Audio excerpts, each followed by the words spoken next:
Hey everybody, it's Eddie J on crypto for growmybag.tv. I hope you're having a good one. What's good, what's good, what's good? So yesterday was an interesting day. You can pretty much say yesterday, this week was an interesting week. We've had a lot go on in the political space that's affecting the monetary or economic space, and it's unavoidable. We have a lot of people starting to reach out to me talking about, I don't get this whole Elon Musk, Donald Trump war that's going on. They're supposed to talk at some point today or over the weekend, that, they should all get along. Bill Ackman's trying to broker a deal, whatever it is.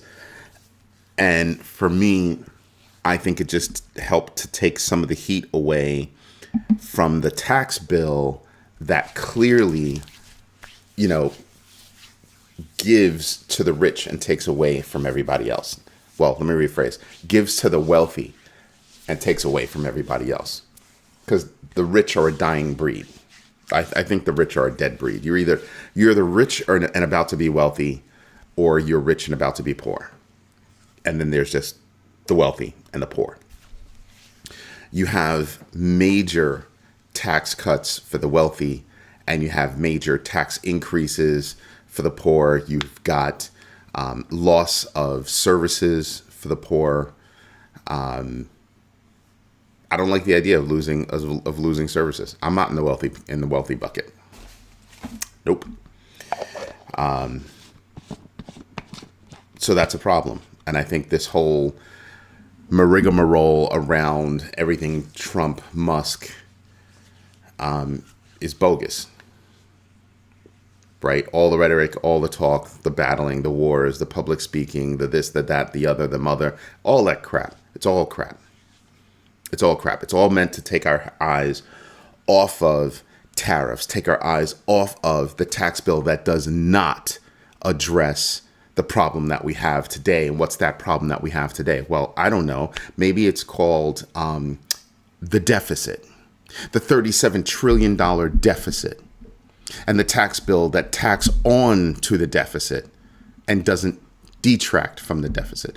It's the idea that within that tax bill, there are so many cuts to critical services across the United States. Do you think it only affects Medicare? No, it affects Medicare. It affects the CFPB. It affects artificial intelligence for even. There's a piece in there that says we're not going to allow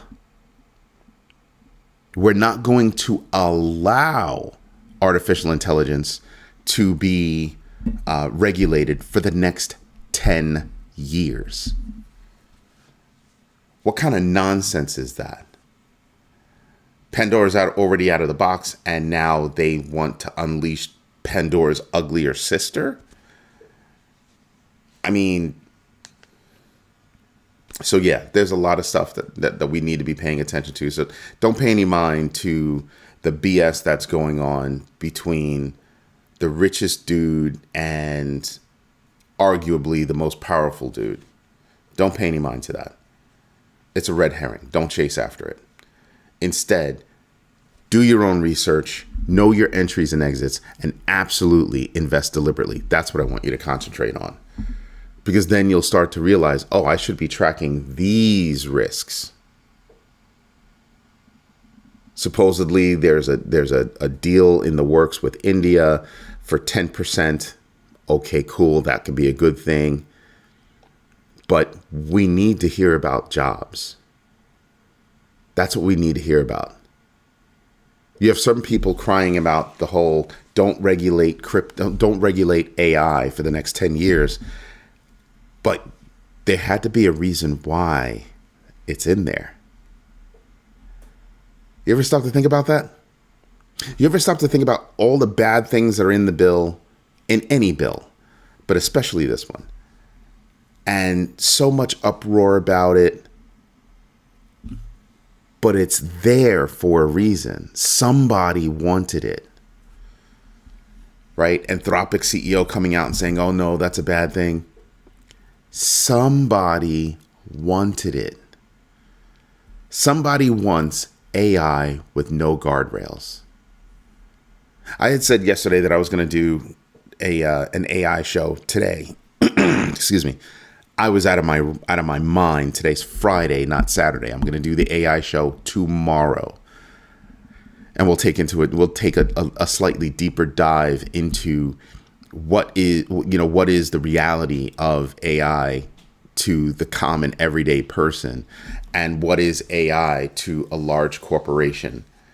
And I will do it live so that you guys can give me questions and I can try to answer the kind of questions that you're looking for. And the reason why we're doing this conversation about AI is because AI is one of the most impactful technological advancements in the world that's going to absolutely affect your bag. Don't get it twisted. It's going to. So with that, let's get to the rest of the news, right? Institutional investors reduced Bitcoin ETF holdings by about 23% in Q1 2025. Something else that happened is you saw massive Bitcoin withdrawals, about 22,500 BTC withdrawn to private wallets. So those in ETFs were taking profit, and those holding directly were amassing. Are amassing. That ought to tell you something. Then you've got the UAE port of Fujairah partnering with UK. Why? Because they want to step into the digital age. They want to leverage blockchain and AI technology to upgrade their port management systems. That's not small. That's not a small deal. So if you're into stocks, into blockchain, into AI, you're into investment, this is something that can absolutely affect your bag. This is the kind of news that I'm looking for. I'm looking for things that can affect my bag. So integration, they're literally saying we want to integrate blockchain, which means probably they want to tokenize the items that are moving in and out of the port. They want to be able to track things. That's not small. Using AI to understand what's going on in those ports. That's not small. Not just to understand, but analyze deeply, recognize trends so that they can react more efficiently. Yeah, that's huge. That's huge. And I have to say, I'm pretty sure it's also going to introduce robotics and automation. That's something a lot of the ports around the world need to do, and the United States ports right now are behind. We are behind. Let's not get it twisted. There are tons of reports out there that you can go do your own research on. Something else that literally just happened a couple of seconds ago that I just saw flash across my screen. Russia lowers interest rates to 20% in first cut since 2022 as inflation pressures ease in Russia. Interesting because their economy is, blown apart. They need help.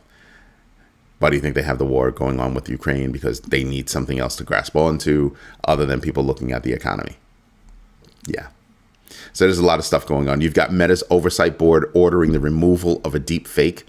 The Ronaldo deep fakes got like over 600,000 views.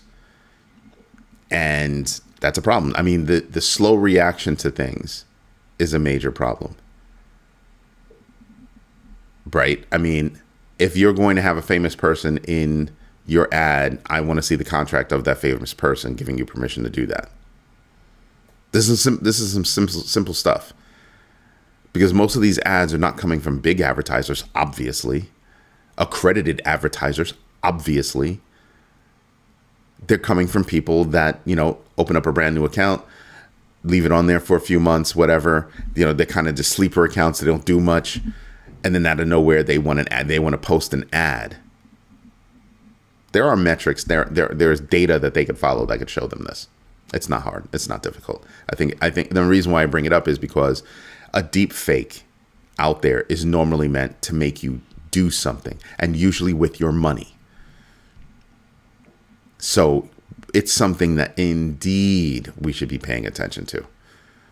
And apparently Meta is sleeping at the helm. Just saying. Just saying. It's putting it out there. OpenAI has challenged a court order to preserve user data in the New York Times lawsuit against them for training their model against New York Times data. And they're saying, well, it would affect privacy. And I'm sitting back and I'm going, left and right, you're accused of stealing data to train your models, and now you want to claim privacy? Go kick many a rock with open-toed shoes, please. Preserve the damn data, and let's get to the bottom of it. If you actually meant to do something positive for AI, for the world, preserve the damn data. Because in the long run, this case is about privacy. This case is about ownership. Yeah. When it's becoming like an everyday thing that I talk to you. Something comes up about user sovereignty, meaning your control over your data. Steve was joking yesterday that I should make him an offer to buy his data, his personal data. And except it's not a joke. If it's your data, you should be allowed who gets to use your data, all that good stuff. But selling our data in the aggregate, like I said, a database of 184 million user account information from sites like Apple, Google, Microsoft, Netflix, was out in the open for all to see. Aggregate data like that is huge. If you actually think that your data does not exist on the internet, on somebody's machine because they got it through nefarious ways, somebody's got it. Unless you were literally born yesterday and you have not been issued your social security card number, I can almost guarantee you your social security card number, is out in the wild right now. This is why they constantly tell you need to be able to, have security on all your accounts everywhere, change your passwords every so often, blah, blah, blah, blah, blah, blah, blah, blah, blah, blah, blah. Do it. Two-factor authentication. Do it. It's a pain in the tail. That's why there's so many security companies out there that make money off of monitoring your accounts and doing this and doing that, helping you manage your passwords and yada, yada, yada. Yeah. The one thing you cannot change, which should change, is your social security number. There's got to be a better way. I mean, you still have companies asking for your social security number. Not even waiting until you get the job. On your application. Like, have you lost your name? Have you lost your number? I'll give you a number. The last 4 digits of one of my phone numbers. Because now they've taken to, look, just give me the last 4 digits of your social. No, you get the last 4 digits of one of my phone numbers. That's what you'll get. Because if all you want to do is prove that it's me, you've got a video of me, you've got the last 4 of my phone number, here's my phone, call it. Yeah, no, I'm not giving away any, I'm not going to, it's already out there, but I'm definitely not just going to hand it over and make it easy so that you can keep it in some kind of paper file or on somebody's desk. If somebody's asking you for, personal information, you know what they should have to do? They should have to be able to give you an attestation saying, we will keep your data safe and guarantee it. And if they can't, if they will not, then they shouldn't be asking for that data. See how that works? Right now, the companies hold all the cards when it comes to your information.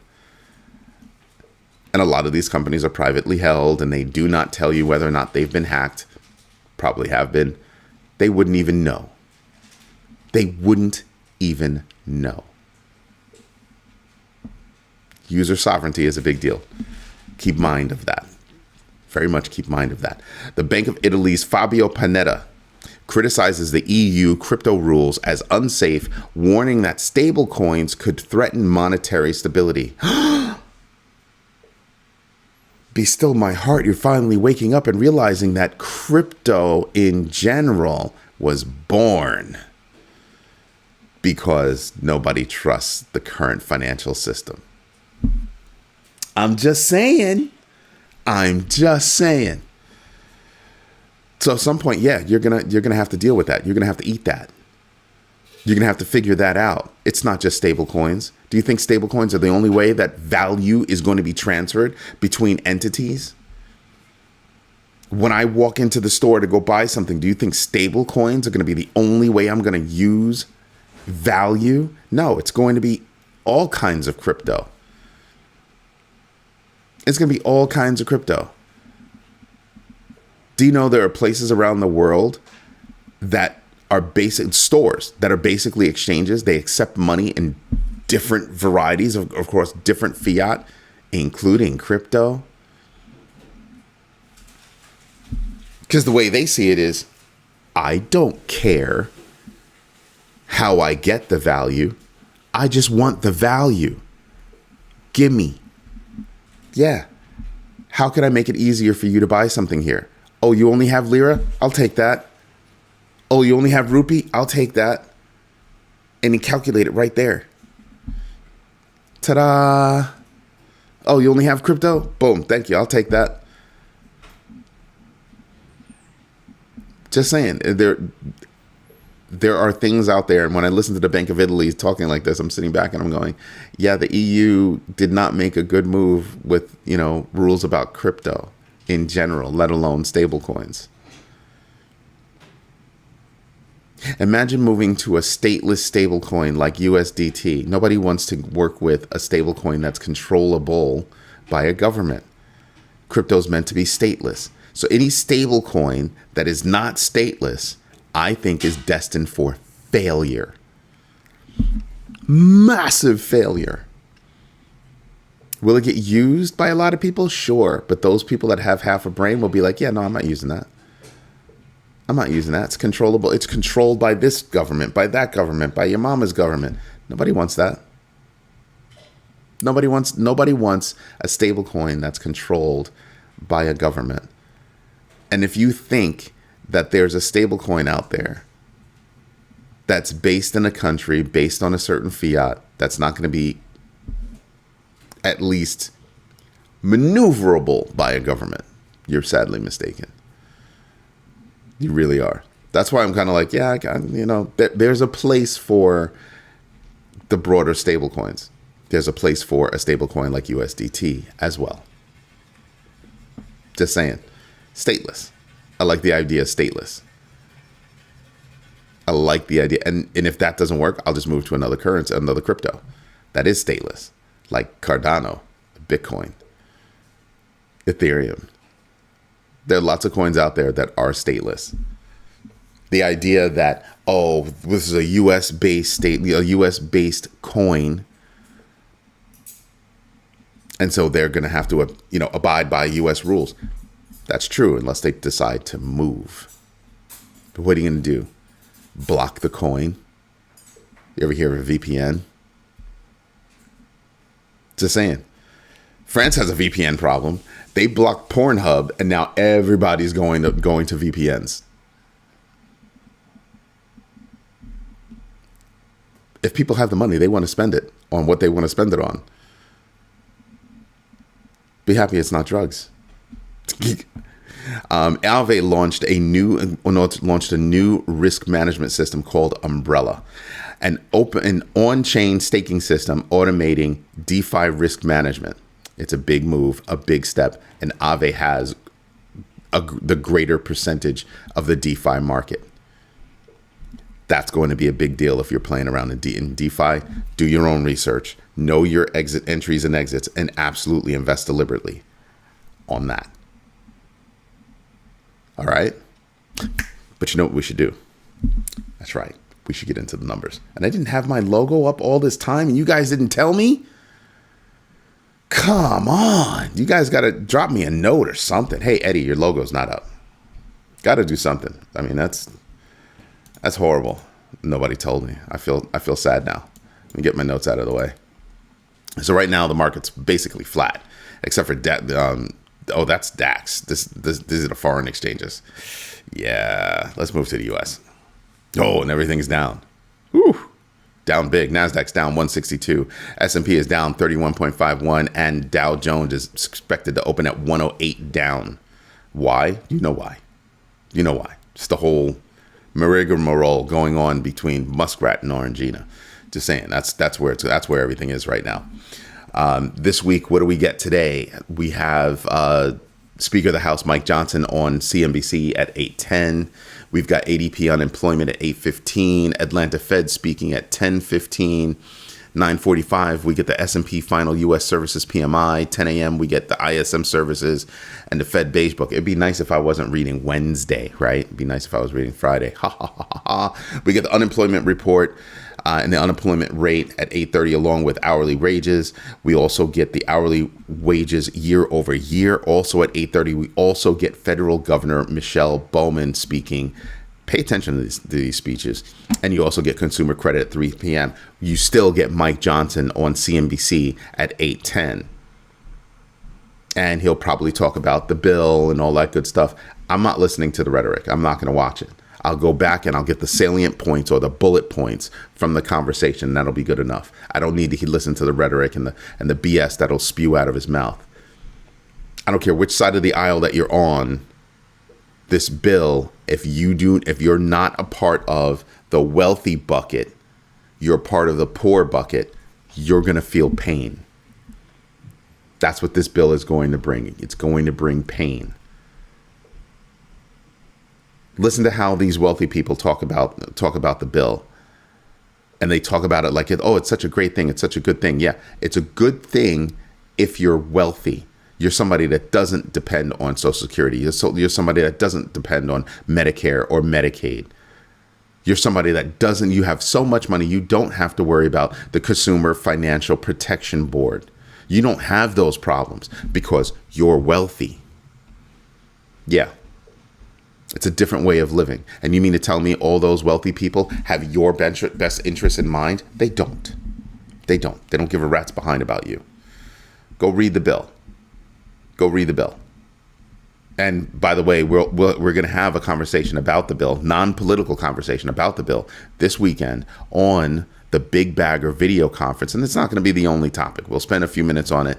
We'll discuss it. We'll break it down. We'll agree to disagree. That's what I'm expecting, because I'm expecting this bill. Nobody's going to tell me anything about this bill that's going to make me feel like the poor are going to get better from it.